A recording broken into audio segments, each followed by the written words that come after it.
Aladdin live action. Do I remember Aladdin? Speechless. Do you remember? You don't even know Aladdin. You don't know him like I do. You don't know Aladdin. You don't know. I didn't even know you watched Aladdin. I did. I watched it when it came out. Crazy, right? Because I never watched movies. It's because Nigel was living with us then. Oh. How come you didn't watch movies with me when we were living together? We never saw each other when we were living together. I know. The only times we would see each other would be in passing when we'd be like, you eat yet? You hungry? you You feeling a little hungry or what? How's your tum-tum feeling? Pretty Do empty. you remember when we were both, finally we had like a free moment for us, you know? To love. Yeah. To love and to hold and to cherish. And so we were both like, wait, are you hungry by chance? And so we were so excited. We went to like Subway. And I remember this so vividly because I loved getting the dill pickle Lays. Yes. People don't like them. Ugh, haters. They don't get it. They don't get it like I do. But anyway. So then we got a little Subway. We went back to our apartment, sat down in our room, and we were like, let's watch a movie. Let's watch a scary movie. Bitch, we put on Terrifier. I was so disgusted. We didn't eat at all. No, we didn't. I think I took we one started and then we were like, wait, I'm not hungry anymore.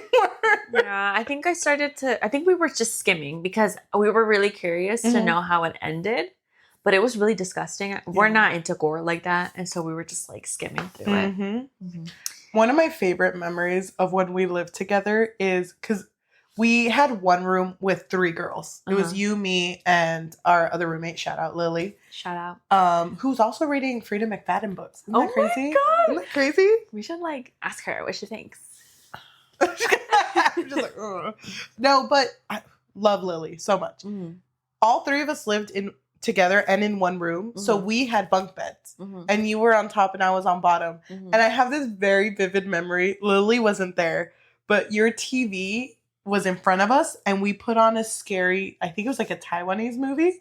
Oh my God. I was so freaked out. I was like, I need you to hold my hand. And you were just like, wait. And I hear you struggling up there like, and I just see your head pop.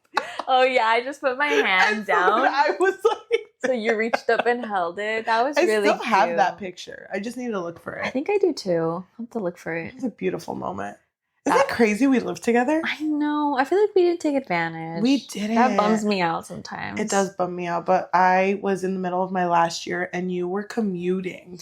I was working like 40 minutes away, I think. Yeah. So long drives. But dang. One day you and I will have sleepovers and do read a I know. Because you promised me, you swore to me that you would watch Maleficent with me. And we still haven't watched how many years has it been? It's only been 2. You're making it sound feels like 10. I am so down to do that. I think that would be a lot of fun. I have a long itinerary for us. So I am looking forward to this. Thank you. I really hope that your husband is a part of this because I think he's really funny. Oh, dude, he loves face masks. So he'd be so down. He would do the whole, like, you know those, like, what are they called? The separators? Yes. Oh my gosh. The nail polish? Yes. I love that. He's down. He's one of the girlies. Yeah, I was about to say that. You remember when our group chat kind of just decided, like, yeah, your husband is one of the girlies. He really is. Like, he gets it. He's so always funny. On the women's team. And I'm like, I love that. I know how to pick him. Okay, listen. I love our conversation. But let's get serious. Okay. You and I reviewed Powerless by Lauren Roberts last year. Yes. And I didn't know how much this book would divide us, would rock your existence. And it's so funny because I think back to that day. Yes. Cheli and I were so drunk. We were so drunk that we had to like stop filming like a fifth into, I think it was a fourth into filming that. Yeah. We stopped and we were like, let's start over. Because we were going we did. We were going on so many tangents that funny. I think we were like an hour into filming, but we weren't even like into the story yet. Like we Dude. were just kicking. We were just talking. And it's funny because when you go watch, have you watched it recently? Not recently. I went back to watch that episode, and both you and I sit, like, I think we make ourselves comfortable as the camera starts, and we both immediately go, I'm not drunk. I'm just dizzy. I'm not drunk. And then I think it's either you or me. Well, it's only two of us. But I think it's you that says, like, well, where am I? Yeah. And we're so gone. We're so gone. So the fact that we made a pretty decent episode out of that. I'm so glad because I remember before we started filming, well, when we were drinking, Yeah. I was like, dude, I don't want to get too drunk because I need this one to make it. Yes. I need it to make it into our discography. Yes, I totally agree. I think it was a banger. I think so too. And then we filmed the 1.5 and then the second one as well. It was Powerless. Powerful was the 1.5, Mhm. and then Reckless. Mm-hmm. So, was 2. Cheli, as Lauren Roberts' number one fan, Mhm. Powerless's Mhm. number one stan, Thank you. are you ready? Do you think talking about the conclusion of Powerless can fix your life? I do think so. Welcome to an episode of the Book Fix Podcast, a podcast where we fix lives one book at a time. I'm your host, Yajaira. And I'm your host, Cheli. And as a preface, I might cry. I didn't cry in the last episode we filmed together because we bulk film. I might cry.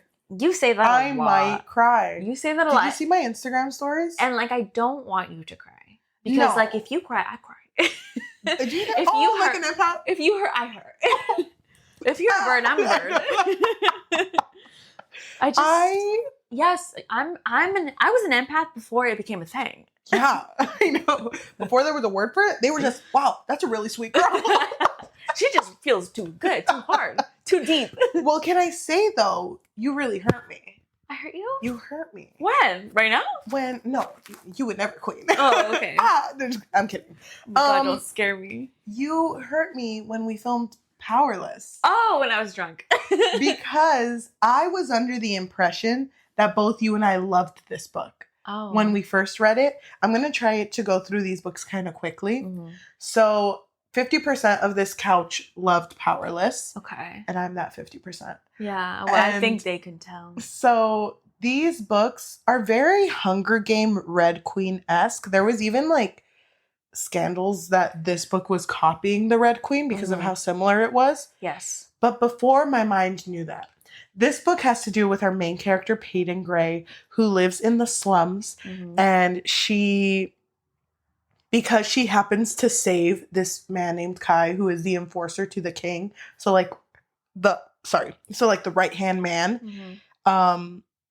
Because of this, she gets put into these trials, very Hunger Games. Mm-hmm. And through this, she figures out that there's like this whole resistance against the main kingdom, Ilia, in the books. Mm-hmm. So she joins the revolutionaries, the resistance, in order to take down the king. But ends up kind of crushing on Kai, the main guy. Yeah. This book ends with her not winning the trials and her losing one of her best friends. Her only best friend. Her only best friend. Adina. Yes. And I lived, I laughed, I loved, I cried. Mm-hmm. I experienced so much in this book just for you to tell me this book sucks. Well, let me tell you why. I had a lot of questions. Yes. I just felt like there was no point to the trials. Mm-hmm. I mean, there was that whole similarity of needing the upper class to care for the contestants. Yes. But in the Hunger Games, it made sense to me because they would get sent supplies Rations. or something, right?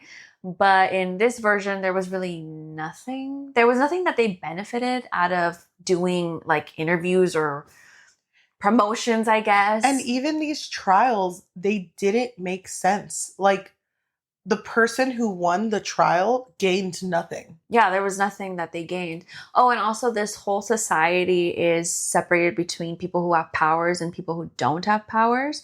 So our main character doesn't have any powers, but she's been like faking being psychic. Yeah. Because she's like really good at she's very perceptive. Reading people, you know, even though most of her readings are based around like jewelry. And so I just had a lot of questions. And I mean, there was like a big emphasis on Kai winning the trials to kind of like showcase that, oh, yes, he's the enforcer, right? He's meant to be the enforcer. But like he didn't win. And it didn't matter. He was still the enforcer after that. And Kit, the brother of Kai, is the prince. But like at the end of the book, Peyton kills the king, which is his dad. So now Kit's the king at the end of the book.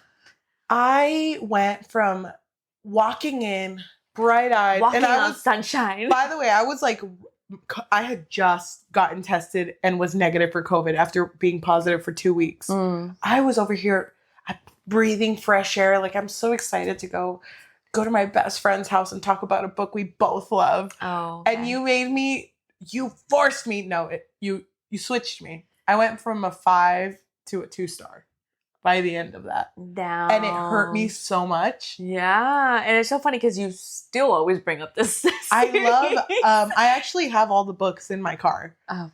Except for Fearless. I haven't bought it yet. But or will I? But she will. Yeah. But I remember feeling so sad about it. So then come book 1.5, it has to do with Adina, which is her best friend that died at the end of the first book. And both you and I were like, didn't this book feel like we just saw a love story that happened in the first book that we missed, but it was only written for us to like Adina? Yeah, it was almost like she forgot to make us care about her and realized after and was like, okay, let me just like flesh her out a little bit more. And then we were both really upset because we book film. And so we talked about Powerful, but we also talked about Reckless, the second book. And the man that she was falling in love with, Mac, was not in the second book. And so we kind of just felt like, what was the point of writing him then? Because what he seemed like, because he was so set on breaking into the castle during the trials because his cousin Hera was in the trials. Yeah. So he wanted to save her because that was his only family. And I was under the impression that after him watching Adina die so horribly, that he would have been like, I hate this king. So Adina was killed by another contestant, Blair. And I think she like stabbed her in the heart because her power is like manipulating things. Yeah. So I was under the impression like if this guy saw that and loved her so much and had nothing else to lose, I would have assumed that he would have came up as a revolutionary. Yeah. You know, he would have been there for the fight, but he wasn't. He was missing. Thank you. And I was disappointed. So it was nice to see Adina's story, but I mean, it wasn't referenced in the first book at all. Like the fact that her bangs were uneven because Mac cut them uneven. So it was just kind of like, okay, cool. So the second book could have been an email, honestly.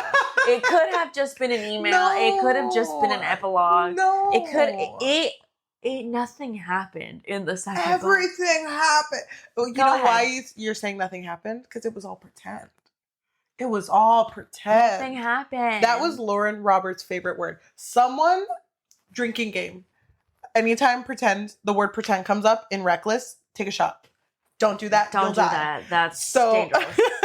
So the entire book was, at the end of book 1, Kit tells Kai, go get her for me as my enforcer. And he's like, got it. King, say less. And so with all this hatred, but kind of confusion about how he feels about Peyton, he goes to get her, but in his mind is set like she's probably going to die. And I'm probably going to be the one to kill her in front of my brother. Yeah. So no feelings. Immediately sees her and is like, oh my God. He folds so quick. Oh, man, I did see that one. I saw when you said man turned into a 7. Yeah, dude. For real though. He folded so quick. You were like, and she turned into a backward 7. No, it's funny because they're meant to be enemies to lovers, Yes. but they're both very much like in love with each other. Yeah, like right away. So. Yes. And there was a scene I really liked in which they were both like in this cellar and water started to seep in and it was slowly filling up. And there was like there was a point where they were not going to make it. Yeah. And they automatically realized that and just started making out because it was like, we both know this ain't pretend. And whatever, we'll get into that. But they do get out and then on their journey back to the castle because she is his prisoner, they're handcuffed together. He's just like, wait, hey, I think I'm in L with you. Love, love, Love. Yeah. And she's just like, oh my gosh. And then he takes off the handcuffs and is like, if you run, I'm not going to stop you. I don't, whatever fate is in there, I don't want that to happen to you. I can't do that to you. Yeah. And they're in a poppy field while this is happening. And them being in the poppy field, they were there for a while. That was their happiest time together. But automatically they're caught by the guards. And when they walk in at the end of book 2 in front of Kit, who the entirety of book 2, he was going kind of crazy. So there was like rumors circulating about Kit that he was like becoming like the Mad King because he would like talk to himself and then he wouldn't eat. He would like throw his food out the window. And so when he finally sees Peyton, I mean, Kai thought, oh my God, he's going to make me kill her. And I love her so much. I love her so much. But then Kit kind of just like announced like, oh, she's going to be the queen. She will be my bride. The end. Again, nothing happened. Everything happened. You see how quickly you went through that? No, I mean, I could talk about that book for hours. Okay, go ahead. What else happened? Put a pin in it. Yeah, exactly. Come back to it. So finally, the book I have been waiting for. Fearless. Again, by Lauren Roberts, just in case. Can I say something before we even start? Go ahead. Didn't know this was a trilogy. Thought this was going to keep going. It literally says it in the summary. I didn't know. I go in blind. I'm not reading summaries. I think we had already talked about it. Yes. She forgot. It's gone. It's gone. So I was over here like, this is going to be it's long because a lot happens and there's going to be a big cliffhanger at the end. That's what I'm expecting. So this book starts with, it's like automatic of her just... Wait, hold on. This book is very long. We're not going to cover everything. No. So, spoilers ahead. Oh, before we even start about the book, though. Oh my gosh, we talked for a while. We do have book clubs, which you can find in Fable and in Goodreads. We are the Book Fix Pod. So, this month, the month of May, we were feeling romance. We were feeling drama. We were feeling... So yes. The book of the month is going to be Enchantra by Kaylee Smith. Yes. So if you want to join in the discussion, please join our book clubs. We are going to make an episode about our thoughts at the end of the month. Yes. If you want an easier place to find our book clubs, you could go to our link tree, linktr.ee/thebookfix, where you can find a link to join our book clubs as well. Thank you. Thank you. So this book starts off with Peyton, and she's just like, I was prepared to kick the bucket. Yeah. I was ready for that. She was like ready to take a deep breath, like, oh my God, this journey has been so long. But here I am, about to be betrothed. To this guy?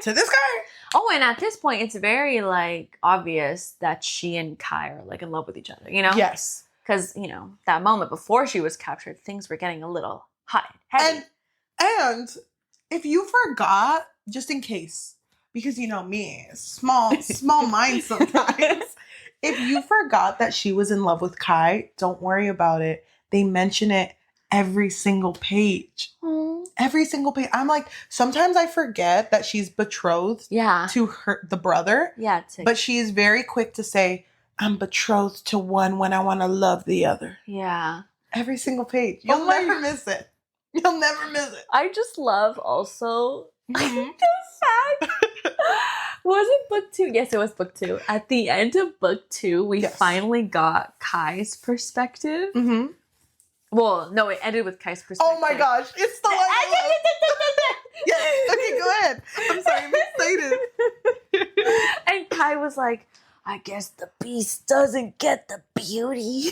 Oh my god. And so Cheli and I were both like, well, mostly me, I think. I'm not going to speak for you. I don't remember anymore. No, speak for me, please. I was cringing, okay? Yes. So when it happened again in book 3 in Fearless, when he was like, I guess the beast doesn't get the beauty. It's so funny though, because it's become predictable at this point. Yeah. And it's like, man only knows 10 words.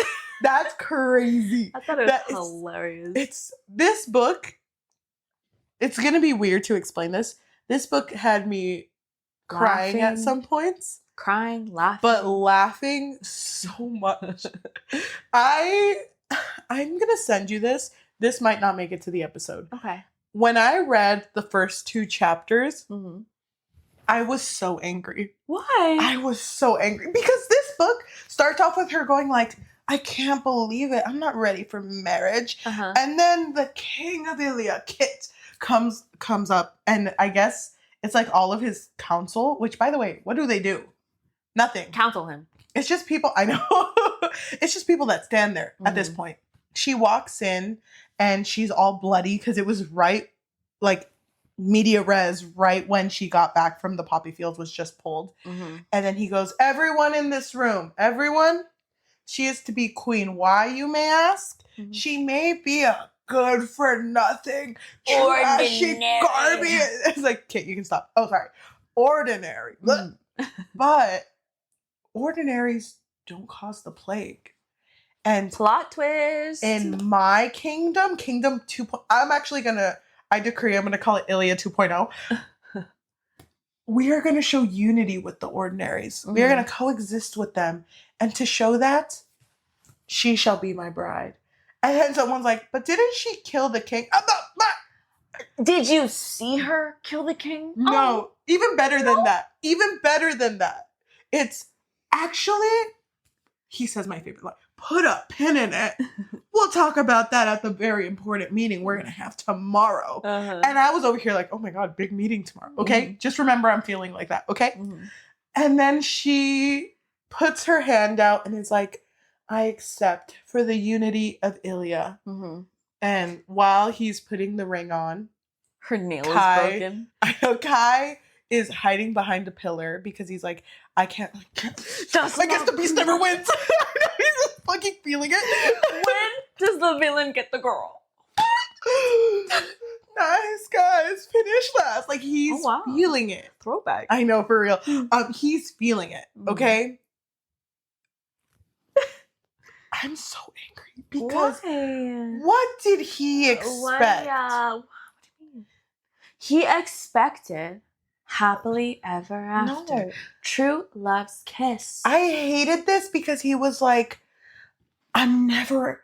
Okay, it doesn't end like that. So afterwards, she's wearing the ring and she walks out as stoic as possible. By the way, another Lauren Roberts' favorite word, stoic, because no one ever shows emotion in this book. It's always just in their minds. She walks out stoic, but then you can see her shoulders start kind of trembling. And she's like, Kai's walking behind her and it's like, oh my gosh, the queen's about to have a breakdown. No one can see that. So he takes her into the broom closet and immediately is like, it's so hard to see you with another. And then she's like, well, what are you going to do about it? Take off my ring and claim me. And it's like, bitch, if I can call you that. You just decreed that you want Ilia to be together. And you had a whole monologue in your head that was like, I'm doing this for what I've always wanted. This is right. And you're so quick to be like, take off the ring. It's like, hello? We need to keep the tension going, Cheli. And you think the tension is just going to go away? And you know what's funny? Like, I thought I would have hated this conversation seeing it once. Good thing we saw it 3,000 more times. Yeah, well, just in case you forgot. Lauren? What I did notice was she stopped doing that thing where it would be in one perspective and it would end, and then the next perspective would go back. Oh, yeah. Would go back in time and tell us what just happened in the other perspective, but in this new perspective. But you know what? She didn't have to do that because the characters always repeated themselves. Yeah, that's because true. I heard about this freaking plague like 30 times. I know it's fake. Everyone, my grandma knows it's fake now. You've said it so many times. She knows. I don't care. But just in case you forgot, you know. Just in case. So the big meeting happens. This big meeting Very where important meeting. now they can finally talk about the truth. This is when you say it. Could have been an email. This meeting was less than a page long. And he was just like, it was self-defense. All right, you're dismissed. You're dismissed. Bye. Love you guys. You're telling me you couldn't tell the people when Peyton came in, oh, the reason that my father passed was because it was self-defense. He was hurt and in his delirious state, he did attack Peyton and Peyton was just trying to defend herself. Thank you. You could have just told me in an email. You could have just told me there. The suspense needed to be suspenseful. No. What was that? Just for that to happen and Kit and Peyton to have a moment where they have to lock hands just like this when you do the hugging turtle thing where it's like that. Like this. And then Kai being like, oh my gosh, the beast never wins. Get off my girl. Yeah, he's losing it. He's very, very jealous. Oh my God. And then every single time one of these little meetings happens. Also, there was a moment when Kai was with his brother Kit, and Kit was like, here's your ring, your enforcer ring. You know, you brought her to me. Here's your ring.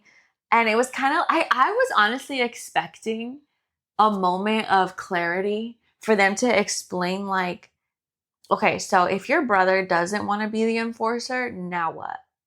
Yeah. Like, what happens now? Like, who's next? I was honestly thinking that there was going to be someone leaving their post. I didn't know if it was going to be Kit or Kai to be like, I don't want this anymore. Yeah. But I was waiting for something like that. But no, he's over here like the ring, the symbolism behind the ring, which by the way, if you missed this conversation, did happen 30 more times. The weight of the blood that I've spilled being the enforcer, how it hurts. Okay, just go ahead and put it back on. Yeah. And you know, he was so close to showing emotion, but he stayed stoic. He stayed stoic. As a king does. Sorry, he's not king. He's the enforcer. Thank you. So let's jump ahead. Not much happens. Let's jump ahead because a lot happens throughout the whole story. Like I'm saying, like twists and turns and. But the first, I would say maybe 150 pages is just Peyton and Kai secretly seeing each other and then getting caught. Yes, and then mid-kiss being like, we can't do this. What do you mean, Pei? I don't want you to be my secret. And then like 2 pages later, I want you to be my secret. I need you to be my secret. Meet me under the willow tree. Oh yes, the willow tree. So let's just skip to the point. Yes. So she wants to be liked as a queen. Well, Kit wants her to be liked as a queen. Well, I mean, that's putting it a little loosely. I think everyone despises her because she killed the beloved king. I didn't realize how beloved he was. I didn't understand because I didn't think he really did anything for them. You know? No, but he put on trials. But like, he put on trials. Cares? Who cares? No. So anyway, there was like a moment of everyone realizing that no one is happy with her being queen, or obviously she's going to be queen. And so like, I think a bombing happens or something. And so they decide, you know what? You have to prove that you're worthy of being the queen. And let me tell you, this whole time when Kit is explaining to his people, okay guys, so Peyton is going to enter the trials alone.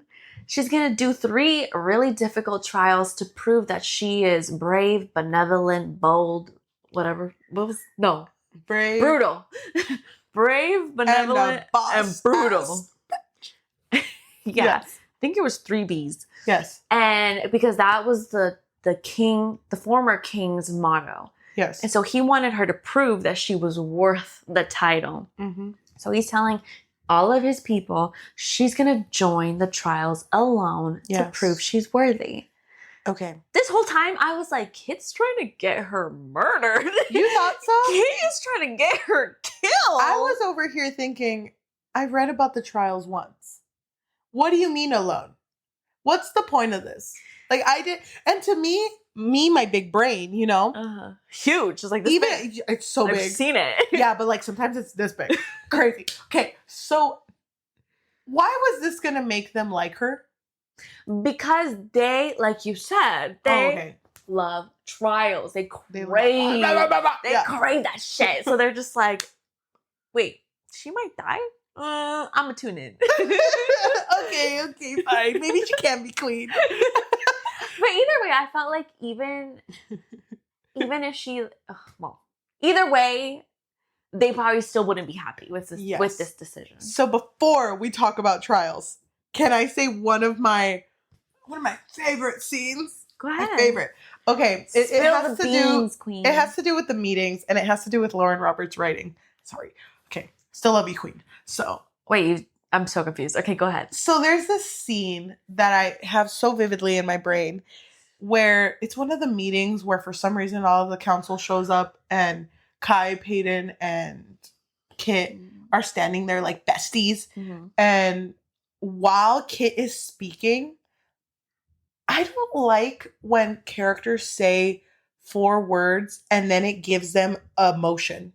So it's like, so today you're gathered here, Kit said as he took a breath, because I'm going to talk about he looked to his left or he looked to his right. This very important thing. Peyton. You don't like breaks in the dialogue. No. And they kept doing that. And one thing they were doing too was every single thing he said to Peyton, groundbreaking. She was over here like, I can't believe he said that. Oh my gosh. Maybe he's never liked me ever. And then he would say something else. I knew it. I've always trusted him.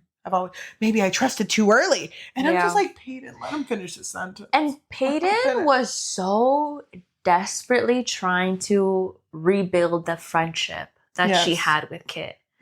Like, she would have dinner with him. Like, she would infiltrate his dinner, sit down and be like, I think we should try to be friends, no? Can I say something, though? I don't remember the friendship being that strong. What do you mean you loved it? I don't remember it being as strong as they mentioned it was. They mentioned something about chocolates, and I don't remember that scene. I don't remember that scene either. So I was like, they made it sound like they were, because they were making friendship bracelets. Yeah, they weren't though. But I remember the first book just being her and Kai, and Kit was in there a little bit, but not really. Well, it kind of felt like it was a love triangle, though. Yes, I get it, but the really only big thing that I remember from that is the fact that Kai was jealous that Kit asked her to the ball. Yeah, gala, to be the dance partner. Hated that. But I mean, even Kai noticed that Peyton was like trying to get closer to Kit, and so he was getting jealous. And she tried to explain to him, if I'm going to be married to him, if we're going to be together ruling, I want to have like a calm relationship, you know? Yes. So going into the trials, the first one is her. I'm going to go through this so quick. The first one is her going into like a cave. Yes. It was a tomb. She was going to retrieve like a former queen's crown that like no one has been able to find. People have been able to find it, but there's something super scary in there that people can't like get it, you know? Like they end up leaving or dying or whatever. I thought it was funny that they were just big bats. Because bats are really nice. Oh, I know. They're so cute. They're really nice, actually. Just don't bug them. They're really sweet. I can't. They do look scary, though. Don't get me wrong. Like, if they're flying. No, I get it, too. It does look scary. But if there was a giant bat, girl, I would run. We'd make eye contact, and I'd be like, that's my son. Friends, maybe? But she finished that trial so quick, came out with the crown, put it on her head, and was like, that's me. Oh, but bandits did try to infiltrate, like, before she got out of the cave, I think. Yeah. They tried to take the crown from her because Kit announced it to everyone what she was doing. Again, this is why I was like, this bitch is trying to kill her. Yes. Because why would he tell everyone what her trial is? What I didn't supporting her. What I didn't understand, this wasn't televised though. No. Like, I think what was televised was her going in, and that was it. Then what's the point of these trials? I don't know. I don't get it, honestly. I don't get it either. Because, like, honestly, Kai could have been in there helping her, but okay. Well, then, funny you mentioned that because, you know, she has to do these trials alone. Mm-hmm. So the second trial. Wait, hold on. Oh. I wanted to say something about the first one. Oh, okay. Go ahead. I did actually really like that scene when she, like, when I think they were all having dinner or something, and they were all, like, partying, and this bitch just walks in, bloodied, crown on her head, or she's carrying the crown, I don't remember, but she's just like, she's just like, I'm here. Because I think before that, they were like, she didn't make it. I don't think she could have made it. There's no way. Those bats are too big. So to also bring up before the second trial, I just remembered in between trials, they have balls. They love balls. They love balls. And they love bees. I did really like that moment where her, Kit, and Kai danced together. Oh, like, God, that was so cringe. I was cringing so bad. Like, literally, I was like, I can't. I need to stop reading. Me. Hold on, let me explain. Go ahead. She gets super drunk. Was it this one? No, this was the second one. No, it was this one.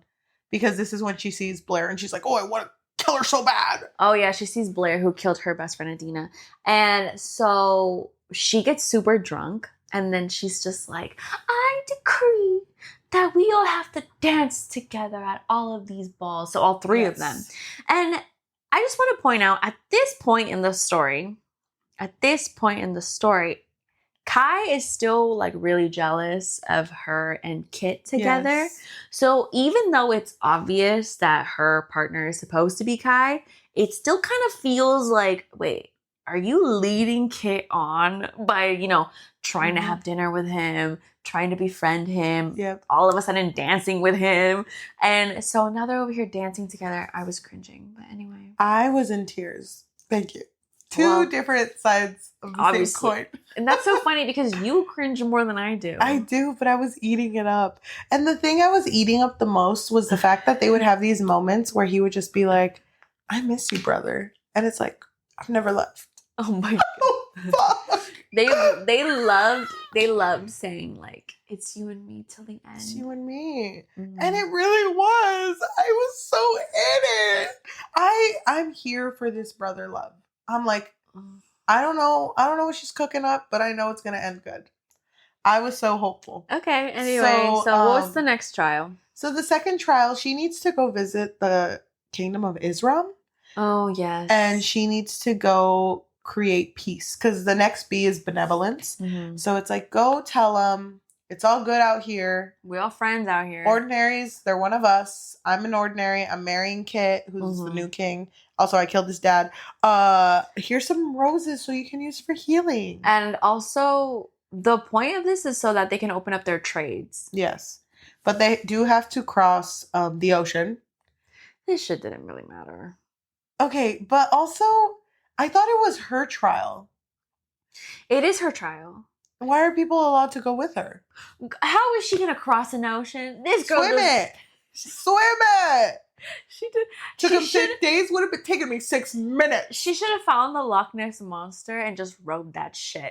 Yes, that's what I'm saying. They're all in the middle of their dinner again. Instead of bloody, she's like, "It's mine now." With the lasso leg. That would have been amazing if she did that. She didn't though. The beast did get the beauty. The Loch Ness monster. Yes. So she ended up going through boat, but Kai went with her. And then Kai and her have that moment like, I guess this is pretend. Pretend here. They do have a little fight, though. They do have a fight, yeah. The fight has to do with her telling him, there's no us. Mm-hmm. Because while she's here, she meets the queen of this kingdom. Uh-huh. And the queen does catch her and Kai sleeping in the same bed. Mm-hmm. And she's over here like, I don't really care about that. She does not care. I loved her. Which I loved her so much. Yeah, she was very confident, and I loved it. And I wish she would have been in all the other books, but no. She was in this one for 2 seconds, and she basically says, Best 2 seconds. I don't like Ilya, but I like you. I like your spunk. I like that you killed that man. Wish it were me, but it's okay. Yeah. I have no friends, and I have a lot of enemies, but it would be nice to have a friend. I'm not opening trade because of the king. I'm opening trade because of you. Yeah. So I will accept the roses. Thanks. And they go back. And the best fight scene, I would say, happens when they fight that big ass monster. And, you know, everyone's dying left and right. Gruesome deaths. Kai, okay, wait, hold on. I'm cooking.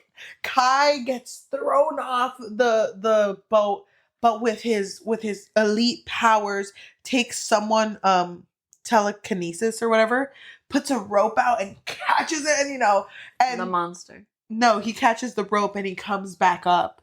Oh. And Peyton and him have a moment where, like, I know we just fought, but I forgive you. There isn't us. There risen forever. It's not pretend. The beast does get whatever, beauty beast, whatever. And so then Peyton, who has done nothing, but in this whole fight, look around like, Kai, oh my gosh, you know? Yeah. She's like frantically looking around. In, I would say, generously, in one paragraph, looks at the beast growls, and she growls back.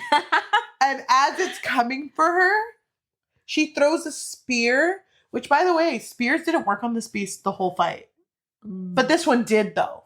This one was magical. This one did. Oh, no, well, she's an ordinary. Oh, so, you're right. Throws it, hits him, and the beast is dead. Is it dead, or does it just leave? Does it die? Because if it dies, that's crazy. I thought it died, but I don't know. And everyone in this boat who has hated her in their freaking Tumblr post, you know the one, and everyone clapped for me for 30 straight minutes. They literally look at her, and even the freaking captain is like, huzzah, the Silver Savior, and everyone starts saying, Silver Savior. But they hated her before, though. No, but they love her. They love Didn't they try to kill her before she made it? That doesn't matter. They did try to kill her. They did, but it's fun. It's all also, past. It's important to just say that this is the first time they mention, an illusionist was on the boat. Yes. And so you thought that I was here with you, but I wasn't. Yes. So for later, we'll talk about that. But okay. I do, let me just say it now. Yes. I do love this, okay? When they have a badass main character that's a girl. I love it. You know, I love that whole scene, like I mentioned, when she comes in, bloodied up, crown on her head, like, bitch, you didn't think you'd see me again, huh? Yep. I do love that. But there comes a point yes, where I felt like this isn't really realistic, though. This girl has no powers, and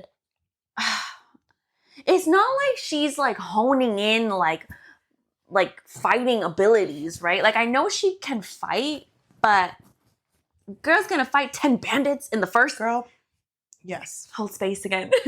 I totally agree with you. Yeah. Because what I wanted and what was not delivered in these books, I really wanted her fake psychic abilities to be how she fought, where she was perceptive, like, okay, I noticed that I can attack this beast when he's doing this because I'm perceptive. I wanted that to be her strength. That would have been really good. Because that would have made sense to me.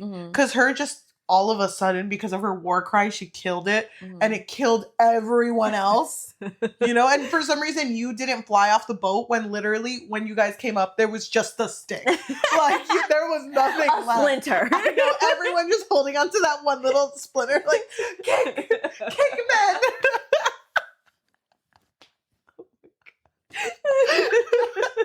Like, I would have loved that because that would have made more sense to me. But like you mentioned in book 1 and book 2, her perceptiveness is really only like, wow, a ring?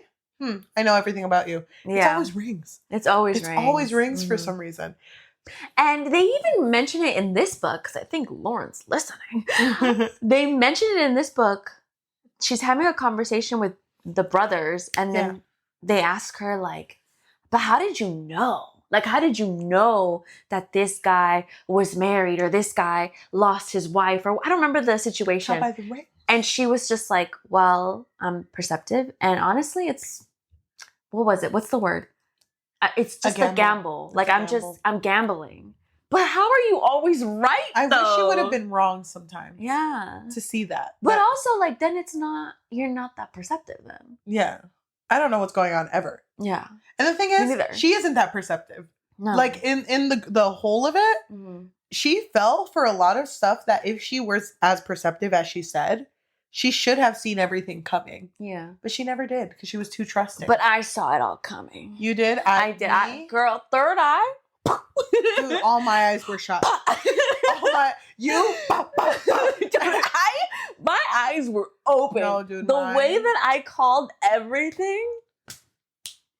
Lauren, I got you, girl. Dude, I didn't though. So second trial ended.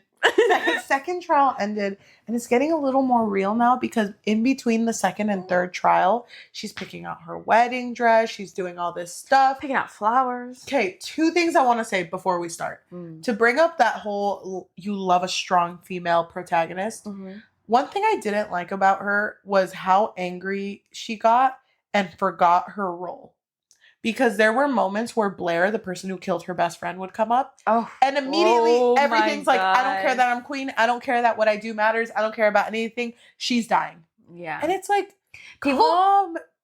people literally had to hold her. Yes. Because she was ready to kill Blair. Yes. Isn't it crazy that Blair has lavender hair? And isn't it crazy that our main character has silver hair? Do you think they're... No, like, I'm just like, wait, how common are these hair colors? Not common at all, right? No, because everyone else had normal hair colors. Yeah. Why do they have... Okay, Blair, she has a power, but... That doesn't make any sense, actually. That's weird. I'll bring that up later. Okay, so... Yes, in between the second and third trial, just more of Kai going like, I want you, but I can't have you. The beast never wins. The beast never wins, and my brother's gonna have you. And also, Kit does know. Yeah. Kit knows that they're in love. About them. Even though they try to hide it, which, whatever. They're not good at it. When was the moment when she attacked Blair? It was, it was, what was the third trial again?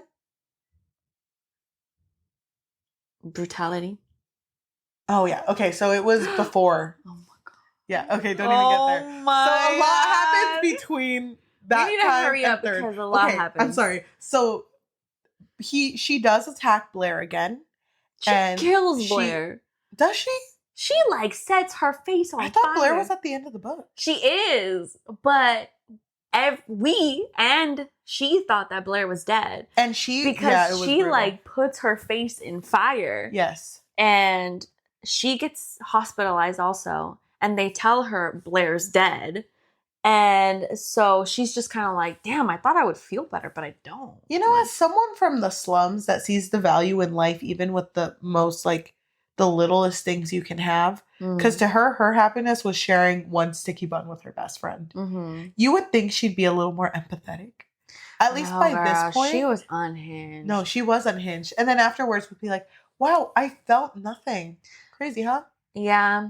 But I do love that trope. I'm not gonna lie. I've told you that before. Yes. I love the trope of like, oh, you just want something so bad, but then when you finally get it, it's not what you thought. It's meaningless, honestly. But it just felt it felt short to me in that sense. Because I was like, I hate it. I hate it that this whole book you're like, I want to kill her so bad, and then you did it and you're like, oh. Can I be honest? At first, I was like, wait, why do we want to kill her so bad? I forgot. But, okay.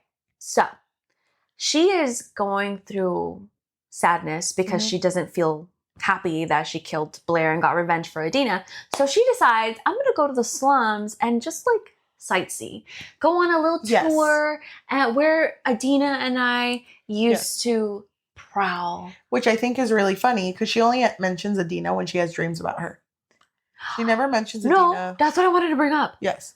So in the second book, No, in the first book. Remember in the first book when she first showed up and then she just like had that weird moment where she was like, oh my God, I feel so bad that I haven't even thought about Adina. Yes. And I said, it kind of felt like the author was trying to tell me like, oops, forgot to mention Adina. So then in the second book, she would think about her sometimes. But in this third one, I felt like Adina was mentioned so much. I felt like Adina was haunting me. Because she would have nightmares. Yes. But it felt frequent. But it just felt disingenuous because it was always the same thing. Mm-hmm. It was like, I thought of Adina. I'm so sad about Adina. Okay, anyway. Mm-hmm. Oh my gosh, I thought about Adina again. And it's like every single time. Yeah. I get it. It is kind of like a blur. But go ahead. Tell us the best part. The best part. Dude, when this happened, I was like, I can't wait. I have so much to say, but please tell us. Okay. So, she goes to the slums and she visits like where she and Adina used to sleep. Which is just an alleyway. Yeah. And lo and behold, Mac is there. And Mac looks at her pissed off. He's like ready to yell at her or whatever. But then he's like, it's you. And then he is angry with her. But then Peyton learned about their relationship through another maid. The maid basically told her like, oh my God, Adina fell in love with this guy. She wanted to tell you, but she didn't want to distract you. And so when she sees Mac, she's like, oh my God, it's you. You're the guy that Adina was in love with. And so it happened in a way where like, I feel like this moment had to happen. Like it had to happen. But it felt so, I don't know, because I'll bring up more of why I feel this way. Yes. But when this moment was happening and she's like, can I have a hug? And they hug. I just felt like, who is this for? This is for... I love you so much. This is for us because we were bitching. I love you so much. You don't even know. My whole heart. I love you. My whole heart. My whole heart. Literally... Oh my God, I touched the mic. I know. Yes. Locked in. You literally just spoke my truth right now. Really? Like I said, I have a lot of videos of me screaming about this book, so I'll send you the video. I don't know if it'll make it in here. I had a moment where I said... Go follow our Book Fix pod on Instagram, though. Yes, we'll post it there. I can put it there. Mm-hmm. So, spoilers for Endgame. Oh my God. That was one of the last Marvel movies I watched. Yeah. So, there's a scene at the end of Endgame. But I feel like even if people haven't seen it, they know that scene. Yes. Thank you for knowing. The scene where Tom Holland like jumps down, Spider-Man, spoiler. Peter Parker. People don't know that anymore. Our comments, I didn't know it was him. How dare you? So when he jumps in and he's like, oh my gosh, this fight is so rough, so tough. What am I gonna do? I'm just one small boy. What am I gonna do? And then you hear, I forget who it is. I think it's Miss Marvel, who goes like, we'll help you. And he turns around and every single heroine you could think of in Marvel is standing behind him. Mm-hmm. And that scene was so like, oh my gosh. Women get it done. Women! You know, it was so big. None of them knew each other. When did you see any of them kikiing it up? Yeah. Any of them. No one, we can help you. Who are these people? Whatever. What? That was exactly this scene. Spill, please. Dude, the fact that Mac, I feel like I was watching a movie. Yeah. The fact that Mac and, ¿cómo se llama? Peyton hugged, I could see the theater already like, yes! Also, can I just say, I felt disappointed because it felt like, so what has Mac been doing this whole just time? Living here? Literally nothing. Look, I understand. He's just been mourning, which is really sad. Yes. But like, that's it. He seemed more proactive than that. I was expecting Mac to be like, nah, fuck this shit. Started my own revolution. It's called the Mac Attack. No no one's gonna see it coming. Like, I wanted more of him. So I'm so disappointed. I'm disappointed. That's all he did? Mm-hmm. And what, they get a hug? They have the same vest? What, no hug? What, no hug? The same pockets. Oh, our buttons got stuck. Just like she would have planned. It's just sad. I don't know. I felt so like, okay, it's cute in theory. It feels like fan service. Like, Yes. okay, thank you. I guess we're wrapping that up in a bow and setting it off to sea. So I feel like by this point, Lauren, her fingers were on fire. She's like, gosh, writing flames. Oh my God, I'm eating this up. But wow, what can I do? I know. I'm going to incorporate letter writing. They're going to eat this up. So for the next 40, 50 pages, it's just Kai and Peyton writing letters to each other because they're no longer like really seeing each other while she's preparing for the third task. And they're just so in love with each other. Yeah. Oh, they're so in love. They're so in love.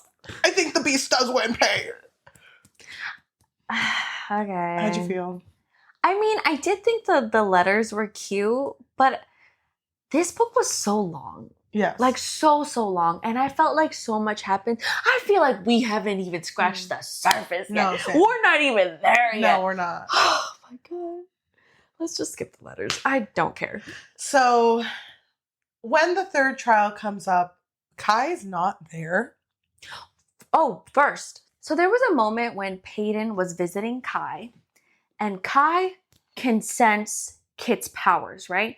But at this point, he's been sensing Kit to be a little off. Like there's something off about him, but anytime anyone would try to ask him, he'd be like, I'm fine. I'm just a little under the weather. But by the way, that's been happening since they came back from the second trial. Yeah. And so Peyton hides in the closet when Kit comes into the room and they're kind of just like talking. And Kit mentions, oh, by the way, Peyton's next trial is tomorrow. We didn't want to tell her. We just wanted to be a surprise, catch her off guard. Again, another reason I was like, this bitch is trying to kill her. Like something's off here. And so he asks, oh, like, what's the trial? What is it? And like, he doesn't really like say. And so Peyton next day she's already up. The maids come in to like drag her out, but she's already up. She's been up. And so they take her to the same place that they killed Adina, which was the garden maze, I think. But she's just in the center, I think. I don't really remember. I just imagine this to just be like a open arena kind of thing. Yeah, that's kind of how I pictured it too. And so she's in the center, and that's when Kit's like, no, Pay's got to prove herself with the last one, which is brutality. She's got to kill whoever is here, right? The power of all the elites. The power of all of the elites, exactly. And so here comes in Kai. I knew it. Did you? Well, my one brain cell knew it was going to be Kai. Oh, okay. And I was like, oh my God. So the way that it was written, which I did reread it, because even when I was like listening to it, I was like, okay, Kai's acting weird, but whatever. Kai, he was rough. He immediately tells her, we got to make this look believable. Okay. And then she's just like, okay. So then they start fighting and he is burning her. He is hurting her. He like almost buries her alive. And then the next chapter would be Kai's perspective and it would be like, Pay, please keep fighting. And then that's it. That's it. That's his whole chapter. Next chapter, Peyton's just like, oh my God, he's trying to kill me. And I get it. He's mad at me for some reason. He's always hated me. He's hated me, I guess. Now I'm finding out. I guess the beauty doesn't get the beast. I guess the beauty dies in this one. And so there's a moment when Kai is on top of her or like in front of her. About to kill her. And he's like about to kill her. And she's just like crying. And she's just like, it's okay. Like Adina died here. I would want to die here too. But just like right here in the chest, you know, like she's kind of like trying to just like how she died. Trying to guide the blade to like her heart. And she's also telling Kai, just like how I've killed people, that's the same way that I want to go as well. And so then Kai kind of like his features, like his expression changes. And he's kind of just like, no, here, helps her sit up, gives her the blade and aims it to his own heart. And he's just like, just do it, girl. Just do it. Okay, I don't want to. Here, I'll help you. And she's just like screaming, crying, almost throwing up. And he's just like, push it in. And he's pushing the blade in while she's holding it too. And she's like crying. And she's just like, I've lost everyone. I don't want to lose you too. But then the blade is all the way into his heart. And he's like on the ground. She's crying, telling him that she loves him. And her first time saying that. Yeah, it's her first time. It's not his first time though. No. But he doesn't say anything like romantic. He says, "See you in the." He just says "see." That's it. See. And she's just like, oh. I'll never know what he was gonna say last. Yeah, and so like the chapter after that, no, she runs up to where Kit is, and she's just like screaming, wanting. Well, she doesn't run up. She looks at him, and it's just like, you. Yeah, and she wants to like attack him basically, but then they sedate her. And then the next day, it kind of felt like it was supposed to be like a dream. But then the maid is like, no, girl, it happened. And so then she's not allowed to leave the room. Which I thought this part was going to be longer. But immediately you hear footsteps outside. And it's like, where is she? And she's like, it can't be. I killed him. It can't be. And her door, once again, is knocked off the hinges. I don't know why they try with these locks. I don't know why they put it on the hinges. The workers are just, I'm out of here. I just set that shit up. Hey, please. I got the good locks, too. And he's like, Peyton. And she's like, oh, my God. Runs to his arms. They kiss. They embrace. They're just like full of love. So they drugged him. So do you want to explain what happened? Also, first question. Did you know what was happening? Good question. No. So really? I thought he was dead. And I didn't cry because I was like, something else has to happen. Yeah. She needs to have a secret power where she's like, bring back the dead. I was expecting something like that. So when he popped up, I was like, I know who she killed. But my head, I was like, why would he have done that? Great question. I didn't know like right away, but I knew when he was acting weird. Because also, if this was Kai, they would have kissed in that last moment. They would have been like, see you in the meadow. Under the willow tree. Yeah, that one. But that didn't happen. Oh, God. And so then we find out that there was an illusionist near the arena. And she goes to see the body of the person she killed. And of course, it's Mac. It's Mac. Mac attack. And you know what I hate? They do this a lot in this book where it's always like, oh, he did this because A, B, C, D, E, F, G, whatever. Yeah. It's like, you know the whole reasoning. You just explained to me why he did it, but it's not coming from him. So I guess I'll take your word for it. I don't know. I hate it. I hate it. I don't know why it hit her so hard. She just met him. Yeah. But I do understand her love for Adina and he was trying to say, see you in the sky? In the stars? In the stars. Because that was something Adina had said to him. I could have done without that. I hate that Mac's whole thing was, I saw the love of my life died. I did nothing. I died. I died in the same spot as her. That's not romantic. It's not romantic, and it's definitely not what I wanted for him. Like, I didn't want him to sacrifice himself. And then it didn't make any sense to me because Kit explained it like, oh, he came to us. Like, he told us that he wanted to fight you. Yeah. And so, okay, so then he's fighting her, hurting her. But then why did he tell her, let's make this look real before fighting her? Because maybe he thought that's what Kai would have said. But then did they prep him? I don't know. Maybe. I don't know. But this just felt like such a sad ending for him. Out of all the characters in this book, I just wanted one win for him. I wish he would have done something something Adina would have wanted him to do with his life. You know? Save her best friend? Something. He did nothing. I didn't care. I loved Mac, but I just didn't care by this point. So after the third trial, she's made it guess what? The people don't love her. Not really. Crazy. Who would have thought?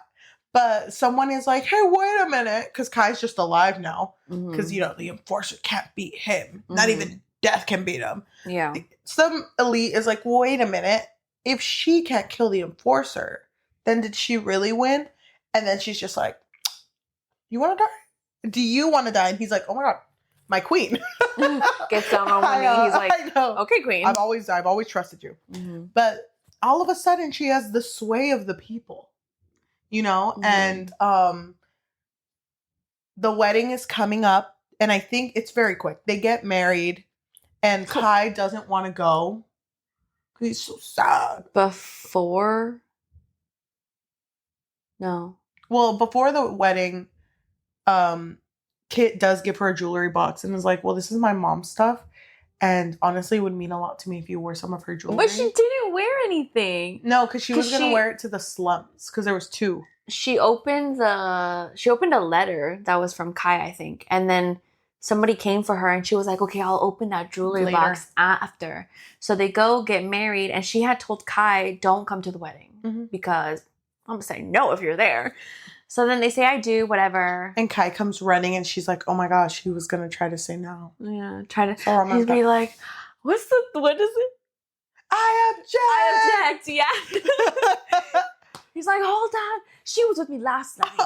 She's in love with the ogre. It's like the whole Shrek scene.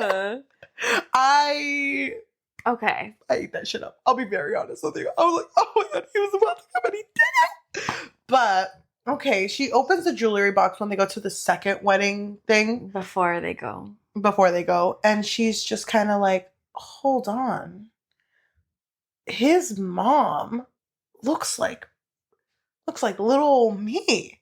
And she starts connecting the dots like, wait, something about roses, something about Callum, who is the main revolutionary guy and who somehow became Kit's right-hand guy. Oh my gosh. Callum is my dad. The queen is my mom.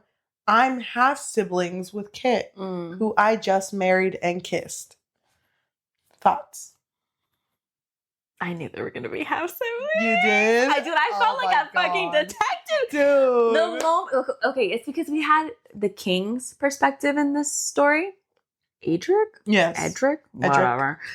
I think one of the first chapters, he was like, ugh, she gave birth to an ordinary girl. Get rid of her. Get rid of her. I don't want her. I was like, that's Peyton. And I don't know if you noticed, Kit throughout the entire story, when Peyton would do something and be like, wow, you look like a queen. It's like you were born for this. It's like, Yeah, it's very weird. But what I didn't understand is how come no one else noticed this resemblance? Because wait, apparently, so did the queen have silver hair? Probably. Can I say something though? This felt like the Hannah Montana movie where everyone knew the secret about the queen died when she gave birth to Peyton, not to Kit. But everyone, shh, just say it was Kit. It's like, what is this, Hannah Montana? When she's like, don't tell anyone who I am. Don't tell anyone my secret identity. This meme that was like, what would we do as a public if Taylor Swift had a concert and she was like, everyone, I have a confession. I'm Bertha. And it's like, okay, queen, go off. That means nothing to us. Yeah. Because, like, what does it mean? Nothing. So, it means nothing. Unless you know Bertha. Oh my God, Bertha? Bertha? We go way back. Wait, you borrowed $20 from me. I got a few things to say to Bertha. Everyone with like pitchforks and sticks. Oh my God. Wait, so through Edric's perspective, and I think through Kit's? No. Just Edric's. We realized that the queen was having an affair. Yes. But we didn't know with who. Yes. And she didn't know with who until Callum came up to her and was like, I'm your father. He had that moment with her. And then she realizes he's a dual, which means he has 2 powers. And one of them is, it's like the power of persuasion with your words. And so she's under the impression like, oh my gosh, he's been manipulating Kit this whole time. So when she goes up to Kit and tells him this, like, oh my gosh, we're half siblings and all this. And Callum comes in. Kit's like, got it, done. Kills him. Wait, so Callum's whole reasoning for this was because he was angry that she killed the mom died giving birth to her. And so he was like, oh, you're an ordinary, you killed her. Therefore I hate ordinaries. But isn't it kind of crazy because then he was working with the king, but he was in charge of the revolutionaries? It makes no sense. It's like, what are you doing? Also, the revolutionaries, I felt like nothing came out of that. No, it was just a club to hang out. One of them had a PS2, and it just became a club. That's what it was. It felt so, like, throwaway to me. Yes. Like, who cares? I don't care. I don't care. That's why Mac having his, like, this is Mac attack. I would have loved if he had started his own thing and he got more shit done in a week than they did in the years. Well, yeah, because Callan doesn't care about the ordinary, so of course nothing would be getting done with his club. So it's shocking because Kit kills this man and he's never killed anyone. But for some reason, he's like, it's fine. It's Tuesday. Because I don't care. It's Tuesday. That's when the trash passes. You know, like, it's like, you just killed someone. And Kai runs in. It's so funny that you say it like that because Kai and Peyton have killed so many people. Yes. And they're like, Kit, this isn't you, Kit. What can I say? I changed. So he, don't forget the cough. Oh yeah, he's coughing. Have you heard that joke? People that were playing like Dungeons and Dragons. And I guess like someone was being like weird about, I might tell this story wrong. Someone was being weird about it. Because they were all just friends playing. And one guy was like, oh, but my character's lonely. So what if you start dating my character? Like, what if our characters start dating? And it's like this guy was clearly trying to flirt with her and she didn't want to. Yeah. So these people had given her the advice. It's like, just slowly kill off your characters. So like during your battles, just be like, by the way, I know we're battling an orc, but there was a little concerning cough that came from check out for a little too long. Just don't forget that. This is important for later. That's Kit. That's Kit's cough. Just getting a little more. Sorry, guys. What were you thinking at this point of like him coughing a lot? So while he's coughing a lot, he just killed someone. Kai comes in and Peyton's like, by the way, we're half siblings. I know. I've always wanted a brother. Wait, we kissed. What is going on? We're on a step sibling. I know. Run right now. Step the tape. We keep bringing up the tape. It's funny. I have to explain it every time. It's just the tape holding back this water that's coming out that says step. No. You're not explaining it well. I'm sorry. Okay. So there is a tank full of water. The glass is broken, but there's a tiny little Band-Aid over the crack. Right? To hold in all the water. And on the Band-Aid, it says step. But in this case, it would be half. Half siblings. It's so funny because you bring it up so often because of what we've been reading recently. It sounds like this is like your favorite meme. I know. It really does sound like it. Humor right there. It's not, but I just feel like it is. It's funny. It's funny because why have we been reading so many? It's not, we're not planning to. They just keep throwing it at us. Yeah, people want this. So when it's revealed to Kai that they're half siblings, Kai, yes! So Kai has a moment like, oh my god, Kit killed someone, but you can't marry her. If only someone else was available. And I think at this point they figure out that he's not either of theirs. He's not the king or the queen. Yes. So well, actually, they had thought he had another mother, right? No, they thought that that the king was his dad, but it turned out his dad was just another elite. But he knew that was his mom, the one that was sick. So he knew they had different moms. He just thought they had the same dad. Okay. That's when he figures out they're not related at all. And neither are we. Oh my god, I'm not related to any of you? I got freedom of choice? Must have for you, kid. I thought, at this point, I was like, really? You were too scared to kill him off. So what you did was, now there's an opening, they can't get married. And I thought they were going to go out there, sorry guys, I know we just kissed, but y'all forget, right? Don't say this little secret to anyone. We're half siblings. So I really expected them to tell everyone, oh, by the way, we're half siblings, so we need to annul that shit. And the whole the whole people that hated her, but for some reason love her now would be like, oh no, we understand. Happens all the time. Love you, queen. Happened to my boy Ted last week. Yeah. I hate it. I hate it. But then somebody tells them, I forgot who it was. They were like, no. You It's Kit. You should just get married. It's Kit who's like, no, we already said this. This is such a huge deal. We need to be married for the people now. And Kai's like, this again is marriage talk out of this guy. So then they tell everyone that they're married. And then there's a point where Kit's just sitting with them, just girlies. They're all painting their nails. And Kit's just like, my plan worked. I'm great. He's starts laughing evilly. Like, no, I can't laugh. I know. And it's like, well, what's up, Kit? What's so great? Yeah, I mean, we're uniting. That's good, right? It's like, no, you don't get it. No, he revealed that he hates Peyton. He was like, how did he she's say it? Always getting in the way. Wait, if it were me or her, you would pick her. Oh, you're right. And then they're like, Kit, you good? You're kind of... Sorry to bring this up. You've been coughing a lot. That's kind of... And he's been like coughing like black stuff. Yes.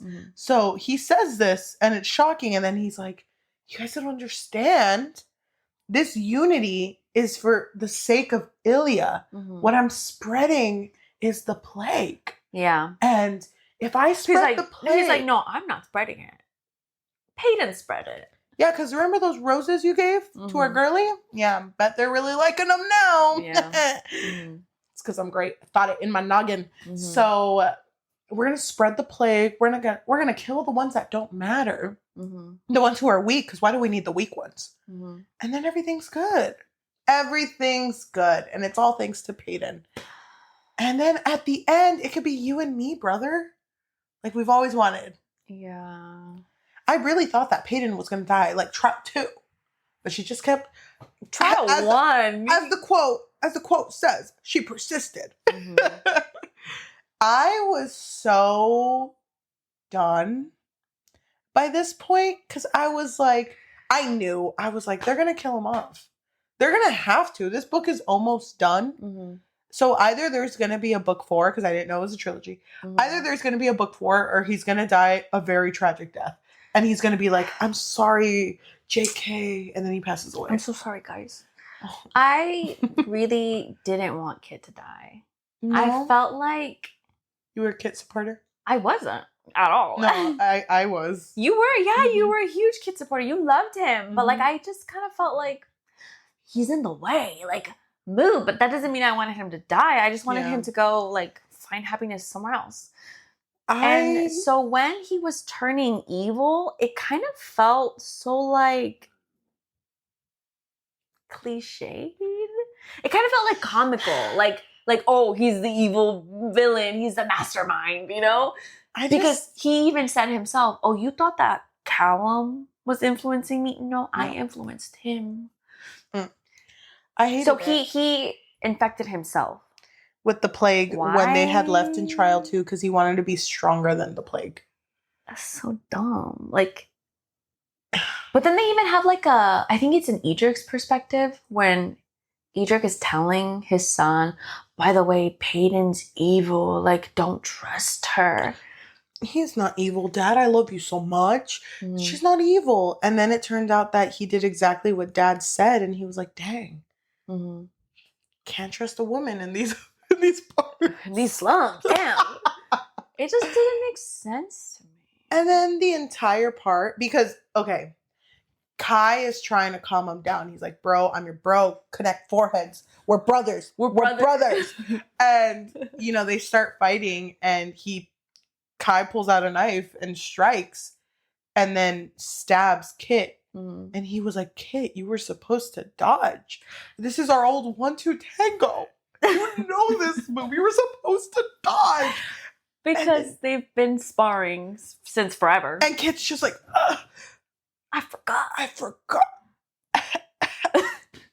But so he forgot because of the plague. It's taking his mind. And this feels like the end of Macbeth, I think, when the character's dying for a really long time. Yes! He died for a long time. I was like, and he kept repeating the same stuff. I already forgot what it was. He kept repeating, I'm so sorry. I just love you so much, my brother Kai, and just Kai only.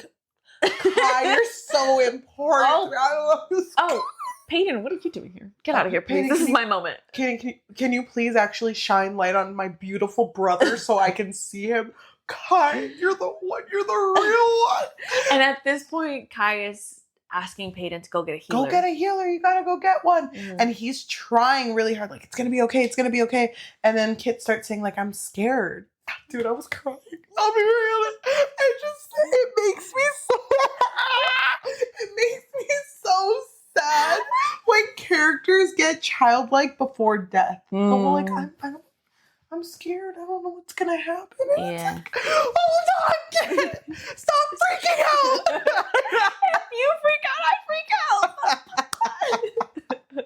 I was so nervous. So I was like, he has to make it. Mm-hmm. But then his body goes stiff, and he has like a daze. He's looking straight ahead. He's gone, mm-hmm. And that's when a healer finally rushes in. Which, Lauren, I don't know if you know this. If the healer made it to the door by the time Kit died, couldn't Kai have technically felt the proximity of the healer? That's what I was thinking too. And used it? Like, what is the radius here? Like, how far? Because it seemed like it was pretty far. He was like, there's this. I don't think he wanted to bring him back. I know. Brother, I'm trying. I don't feel the healer. A healer comes out from, like, he was, like, cleaning he was putting the door back together. He was just like, oh, sorry. Did you? Oh, no. Give us one. Take it out. Just no healer. Leave right now. It's like, no healers, brother. I don't know. Yeah. But he passes away. And before he passes, it comes back. Oh, wait. Sorry. Takes off his ring, and he's like, love each other for me. Oh my God. Bye, brother. Dies. Mm-hmm. Kai finally breaks his stoic expression. He's told the whole book. Yeah. And screams for his brother. He's crying. And Peyton, for the next few chapters, is just his rock. Just trying to be there for him. Mm-hmm. And they bury him by the willow tree. Under the willow tree. Oh, because he didn't want to be next alone. to the willow tree. Above the willow tree. The willow tree casket. Honestly, they didn't want to bury him. He's just right there. So he's inside. Why are we making the willow tree? That is so sad. I think man was put in resin. He's just there now. It's not. It's not funny. We laugh so we don't cry. I'm saying that, but I was actually like so moved. And the thing that got me, that also was kind of cringy, was after 6 days of mourning Kit, they go to his room because he did mention to Kai, his beautiful brother, that there were some letters he left behind. Mm-hmm. Some were just like incoherent, like babblings, and then others were letters written to certain people. But through these letters, we see Kit was incredibly unstable. Yeah. And he had such a fixation with wanting to be better than his dad. Mm-hmm. And he just didn't understand why his dad never was proud of him. Mm-hmm. So he did whatever his dad wanted. And then when his dad died, he was like, I'm gonna be better than he ever was. Yeah. But then he starts realizing, like, my brother Kai, the one who I thought I always trusted, is in love with someone. Does he love her more than me? Mm-hmm. That's crazy. He wouldn't. And he just continues this back and forth, like, oh my God, he's going to betray me. He's going to leave me because of her. Yeah. If I get rid of her, I got my brother all to myself. So he's been trying to get rid of her. Yes. So, like I said, I knew it. I was like, he's been trying to kill her. But I don't remember if in the letters he does mention, though, it's so hard to dislike her. That's it. That's the only good thing I have to say about her. Peace. That's it. And Peyton has a moment with Kai where she's like, he never liked me. And he was like, it wasn't that. It was that No, you he liked just you. sucked. He liked you. No, he did. You were just You guys everything kissed. he hated. Yeah, you kissed though. Think about that, huh? Actually, don't think about that. That makes me so angry. So he didn't hate you. You were just in the way of what he wanted. You need to understand that. And Peyton was like, I know you just wanted all of this. Can you blame him? Peyton, I guess, understood. Didn't have any hatred towards him. And guess what? That's the end. They have the ring. They get married. Very intimate. Just invite all their friends. They didn't tell anyone what happened, though, because they wanted his memory, his legacy to be of a kind king. And also, they received a letter from that other queen. I forgot her name. Who was just like, JK, we didn't use the roses because we knew. No, she was like, I'm assuming these roses didn't come from you. I'm assuming it came from the king. I heard he died. LOL. R.I.P. I guess. Just so you know, I know what the roses had. They had the little plate or whatever. Yeah. But I'm smarter than you think. But I'm also a boss-ass bitch. I ate all the roses and I spit out a cure. Thanks. That's what I'm just a girly cure. like that. Yeah.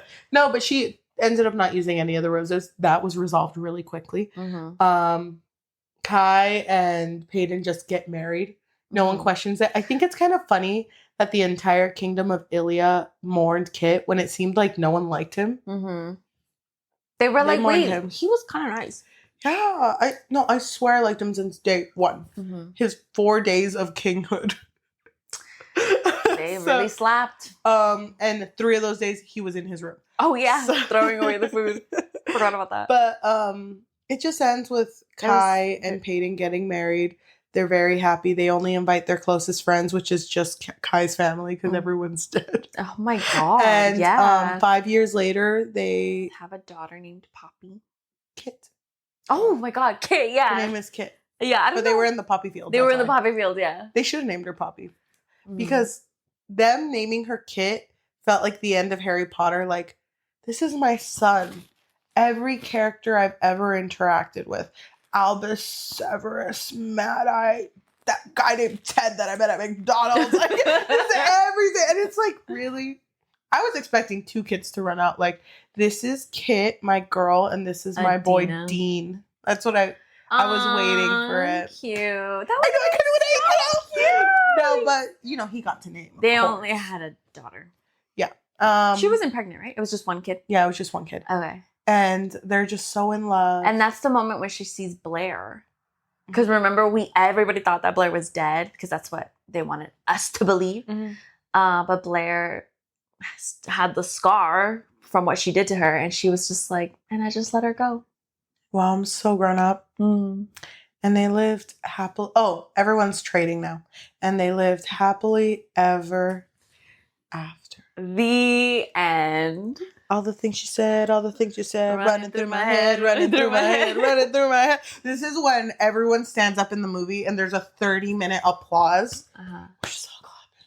Yeah. Wow. Go ahead. You first. No, I think... No, you first. No! Okay, fine. You know me. I know you. You know me this, so well. This series was your shit. So I just want to know, how did the ending live up for you? Also, was it a big shock that it was over? Like, were you like... I thought there was a book 4. And I was like, what the heck? Why'd they get married in 2 pages? So it was crazy. Much happened. I knew it was the end. So by the time that, like, Kit was gone and we had, like, there was like, what, an hour left in the audiobook, I think? Yes. Or maybe 2. And I was just like, oh my God, how are they going to solve this plague in these 2 hours? Yep. They did, because they're just good like that. No. So I want to start off by saying that I think Lauren Roberts has a beautiful way of writing poetically. I think that the ideas she had going into this book were really good. And then the connections people made with Red Queen, Hunger Games, and all that. I am willing to excuse that for a second. Just for a second. Put it over there. Because if this were a world she created, I really liked the idea of like the elites, the mundanes, the ordinaries. I like the idea of this person coming from the slums and being part of these trials and her finding love there, but love with the person who's meant to win. Mm-hmm. That sounds so good, right? Yeah. Everything was executed poorly. And I feel like the biggest downfall of all these books is the repetitiveness of it. It felt like nothing happened, even though I had to spend my life reading, 19 hours worth of a book? Yeah. For it to be something you could have told me in a text. Oh, so wait, you agree? You agree about the email? I was so disappointed with this book. Oh. I was so disappointed. Oh. The only thing that really meant a lot to me was the brothership of it. Mm-hmm. But then when it came to him just being obsessive over his brother, it just felt so out of character. Like, I knew he was losing his mind, but I really wanted his letters to feel like what he was with Kai before. But it didn't. It was just like, oh my, this bitch was crazy. Like, I wanted it to be more than what it was. Yeah. And it wasn't. To have more meaning to his end, and honestly. I can't. I don't know your religious identity, Lauren. But the fact that this book ended with him going to elite heaven and it was like, oh my god, I forgot about that. Last chapter is Kit. Like, so this is it, huh? He sees darkness and then he feels kind of at peace because he's like, at least now I'm not hurting. Yeah. Now he has like a clear mind now. Mm-hmm, but I'm just so alone. Oh, and then he sees two lights. Are they supposed to be Adina and Mac? Oh, I thought it was his parents. Was it? I don't think his dad. That light. No, that's why I wanted to ask you because like I didn't know who they were, and Adina and Mac familiar though. Makes more sense because they were like nicer. But he also said that in death, like everything that you were before, everything that you cared about, kind of like disappears. It's like you don't really associate with that anymore. Then why would those orbs come up to him? So these orbs are like, oh, we'll keep you company until you see your brother again. So I thought, oh, it's his parents and like they're chill now because it's death. I don't know. But you're right. Like the dad was not a good person. So I don't know who it's supposed to be. So I was under the impression that it was Adina and Mac. But then that's supposed to be our closure for Kit. So I'm like, you're telling me I had to wait for him to get to elite heaven, which honestly, I don't think he deserved that much. Just for me to be like, wow, his happy ending. Well, it wasn't really like heaven. It was just peace. It was just like, it's not like he was, so weird. I don't like he was like chilling. Like, hey, angels, what's up? I know, it's Kid! Listen to my playlist I made about how much I love my brother! It was weird. I took it more so as like, okay, in death, like, nothing really matters anymore. And I get that. I get it. It didn't need to happen, though. I agree. I mean, it felt weird. I honestly was expecting, like, the brother to show up. And I was like, oh, my God. Are we going to experience his death here? I know. It's like that one telenovela where it, like, goes from their marriage up until they die. Do you remember that one? No. Oh, my God. It was crazy. But, okay. So, that was, to me, was weird. But also just the fact that Mac, who one of the only characters I really, really cared about, his finale was his death.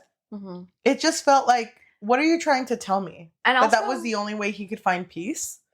Yeah, and also, like, there was nothing to his character besides just trying to add depth to Adina. And that was, like, Mac deserved his own arc. Like, he deserved something. And even if, like, he didn't make it at the end, at least have him fight before that, you know? Because it could have been nice if he was just like, these revolutionaries, okay, I'm good at figuring shit out, so I'm gonna try my best to see how I can help.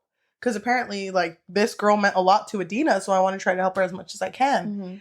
And his anger was justified, but it just didn't make any sense to me. It didn't make any sense to me because you literally had a moment where these two characters hugged and that felt like closure. Like, that felt like, okay, Yes. She loved you also, happy for you. But then in the next moment that they're together, he's trying to kill her. So what was the hug What was for? the point of that? It was just all over the place. Mm-hmm. And then because this book was so long, just the repeating of everything. I know about this plague. Honestly, I don't care who has the plague at this point. I know that the freaking the beast never gets the beauty. I heard it 3,000 times. Guess what? We knew that he was gonna get her. So. I know. So stop. And just the pining. I hated it. Okay. I hated it so much. And everything was caused because Kit and Kai just couldn't tell each other, by the way, I like her. I like her, by the way. Because the biggest thing for Kai in book 1, book 2, and some of book 3 was the fact that he was like, I'm the enforcer. I have to care how people look. But tell me why this bitch, the beginning of the first 5 pages of this book is like, I don't care how people look at me. And it's like, what? You did what? What happened? Oh, what yeah, did I miss? Because someone almost attacked Peyton and he was like immediately like, no. And like, I think pushed them away or something. And he was like, I don't care how I look in front of all of these people. The way that Peyton and Kai just played with this the entire book, knowing that if they were found out could have caused a lot of ordinaries to die. Mm-hmm. And they would just be like, just put the ring on another finger. Wow, it comes off so easily. That's what I'm going to do. It's like, shut up. But it didn't really feel like the stakes were that high because Kit's feelings towards Peyton, and at this point we didn't know that they were half siblings, it was so ambiguous. Mm-hmm. Like, we didn't know how he felt about her at all. Like, it did feel like he had romantic interest in her in the first book. Yes. But now it's like, wait, so... I wish he would have. Oh. I wish he would have, just so that I can have some peace. I just needed something to hold on to, because right now, there's nothing to latch on to. Mm-hmm. Only when I had Mac Attack, he's gone. He's gone. Sad. That being said, the other books that I so graciously gave a 5, but then switched it to a 2 after talking to you. The second one you gave a 5? Yeah, I think I did. I think I gave a 2 as well. But I gave them 5s in my heart because you know I love the characters. Okay. I was so there for that. Because I was going to say, when we talked about Powerless, you were like... I have more to say. You were like, I have more to say in the second one because you weren't that happy with it. I wasn't, but you know I ate it up because I love the characters. And I had to switch my Goodreads, and I was so embarrassed because I knew people were going to go, hey, Cheli, sorry, you good? Because I saw your 5 change to 2, and I'm kind of worried about you. So I knew. And I saw your Instagram post, and you really loved this book. What happened? What happened? Are you okay? And then me, my concerning cough. I'm fine. Don't ask me. I think I'm going to give this book... I think I'm going to give this book like a 2. Wow. 1.75. Really? Maybe. I am so disappointed. And the thing is, before I read this book, I did check it on Goodreads. I didn't read any of the comments, but I did look it up to want to read on it because I like to do that. Just, if any of you want to follow our Goodreads on Linktree, linktr.ee/thebookfix. That I kind of do that so that when people start following us, they're like, wow, they're going to talk about that soon. Oh, yeah. That's good to know. So I do that for that reason. And I saw that the stars are really high. So I was like, oh my gosh, this book's going to eat. Yeah. I'm going to eat it up. I'm going to love it. Page 1, I'm like, are you kidding me? Are you kidding me? Really? I think I'm going to say a 1.5. Wow, you hated it. And I'm sad because it did get me. I love the idea of brothers. And I love the idea of Kit just being so scared, even though he had to be so great. But nothing landed. I'm so sorry, Lauren. I agree with literally everything you've said. Even you loving the characters. Because I agree with you. I love like parts of the story. Like I like the mundanes, the elites, the ordinaries, like the way that the world was built. And we are going to talk about the comparisons of this story and Red Queen once we read Red Queen. Okay. Comment down below if we should review Red Queen. So nice. So we could be like, hold on, maybe it did copy it. I like the idea of this story. And even in the first one, I liked it, but there was just so many questions that I had that I just felt like I I couldn't in my heart give it anything higher than a 3. I get it. So going into this book, I really felt like, because of the length, I felt like questions were going to be answered. Like, you know, like things of, like, for example, the whole, is there another enforcer on hold? Like, is someone else just kind of like waiting? And then, and then also they did answer that question of like, okay, but when did this plague start? It started 3 decades ago. Yep. But also, I still don't really understand the plague itself. Like, so they said it was man-made, but for what? And just also, to control population? For the plague to be so infectious, why did no one get it when Kit had it? Yeah. He kissed his sister. I know. All of a sudden, she starts coughing. Oh my god. It's freaking gripa. It's just the cold. It's just the cold. That's the common cold. That's it. Oh my god. I don't get it. So in this book, I did like other parts of it. I do like the idea of her having to go through these like 3 trials and like having to prove to her people that she's worthy of being the queen. But even though I love a badass girly, I do. Okay, I love it.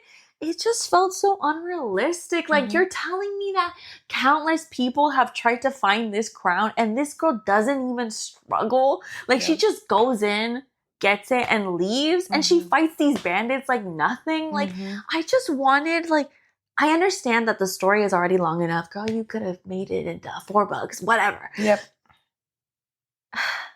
And then the second trial, it was like Cheli said, like she stabbed it with a spear and then was it dead or did it disappear? I'm not sure. Yep. It was just that monster was gone. And even the fact that the whole, like, the other queen knowing that the plague was in the roses, like, part of me is happy that she knew because, okay, we wrapped it up. But another part of me is disappointed because, so then what was nothing happened. And then it's funny because the logic behind how she knew was like, she's just good like that. She knows everything. Yeah.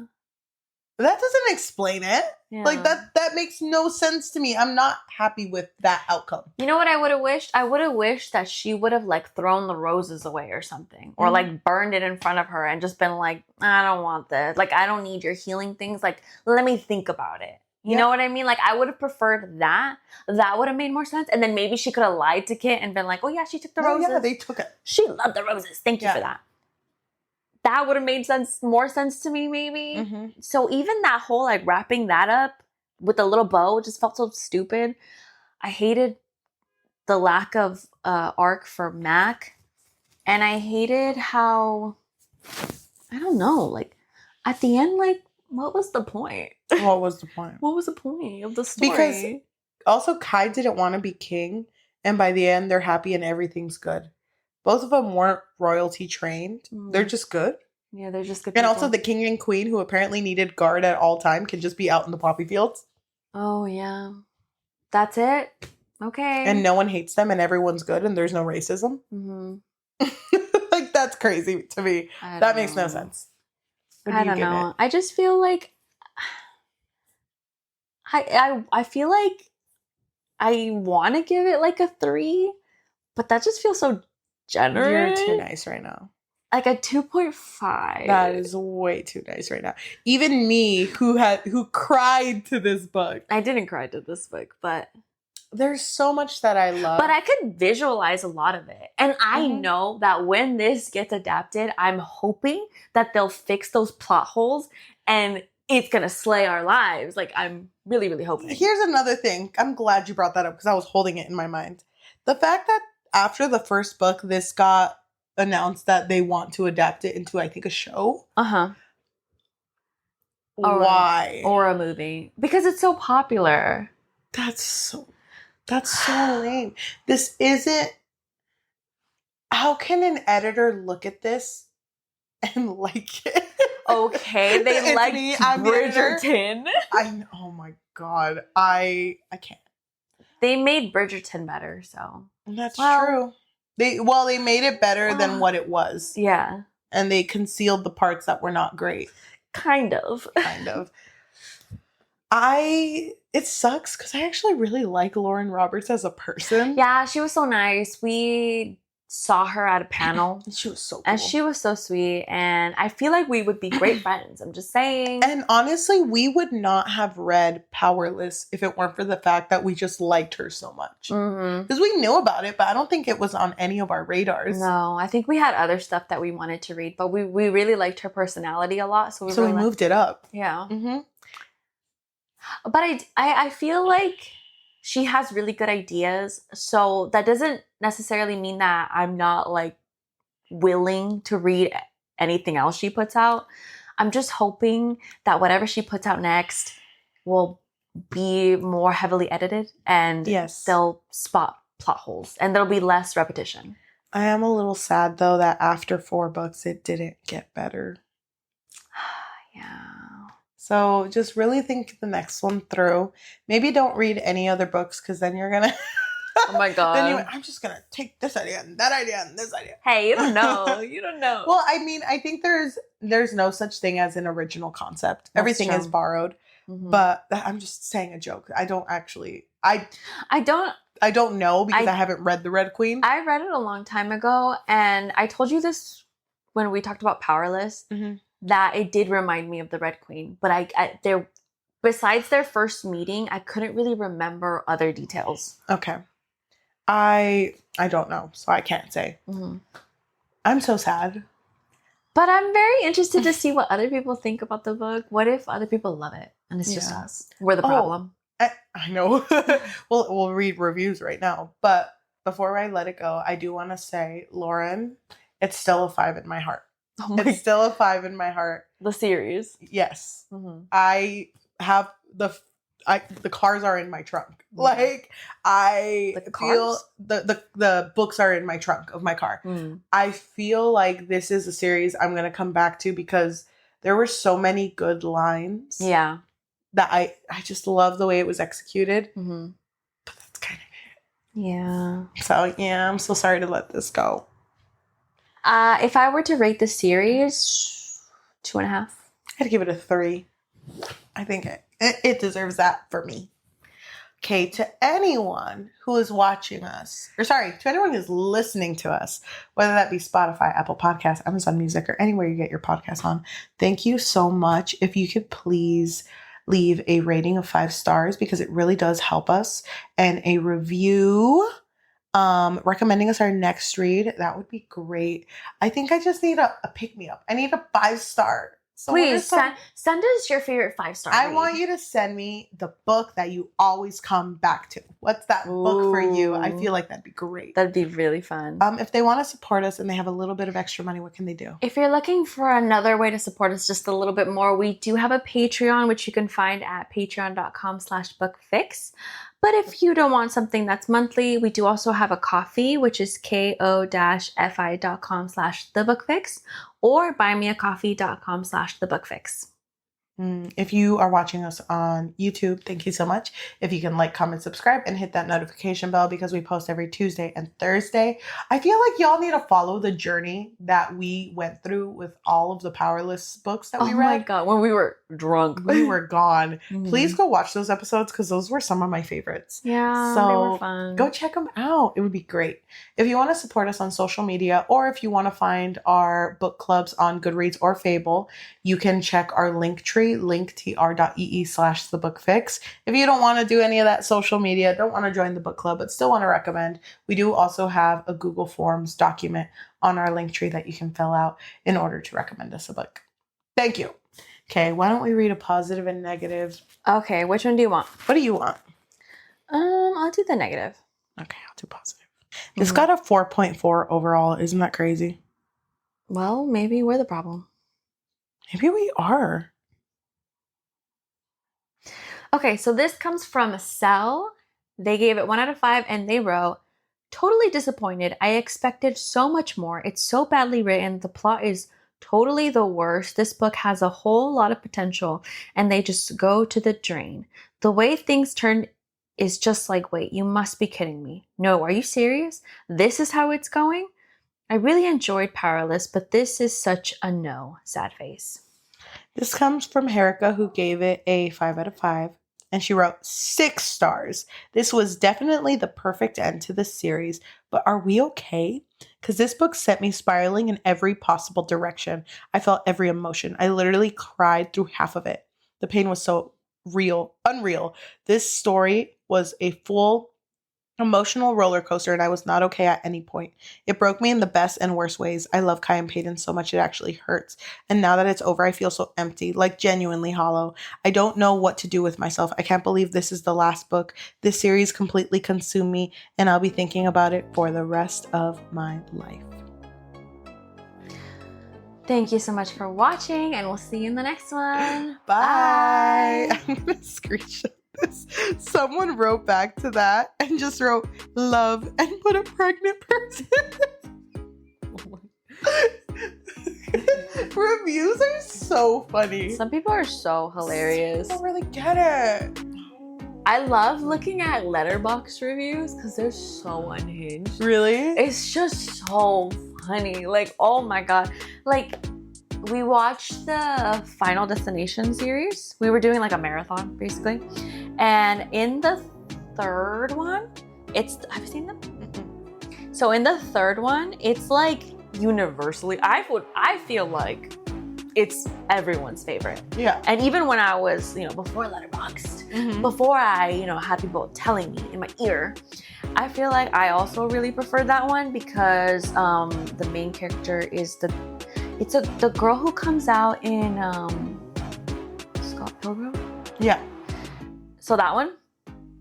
And it's just so funny to read the comments or the reviews because everyone basically like agrees that it's the best one. But the way that they like review it is just so funny. Oh. They're all normal reviews. No. It's just like, find me a scene from the entire history of cinema that is more stressful than a tanning bed scene. I'll wait. That's so funny. The world is so tough on girls with bangs. 5 out of 5. People are so good. What if we kissed on the Final Destination roller coaster? 4 out of 5 stars. That's so funny. I love that. Mary Elizabeth Winstead, the main character, delivers a line. Me. She's so powerful. This is like, I just love. We need to start writing reviews like that. I'm for not books. funny like that though. We could do it. Our two brains together. Just like rubbing together. We're, dare I say, book 1.5 powerful. Thank you. No. Okay, well maybe. Well, Well, maybe that wasn't that one was sad. So.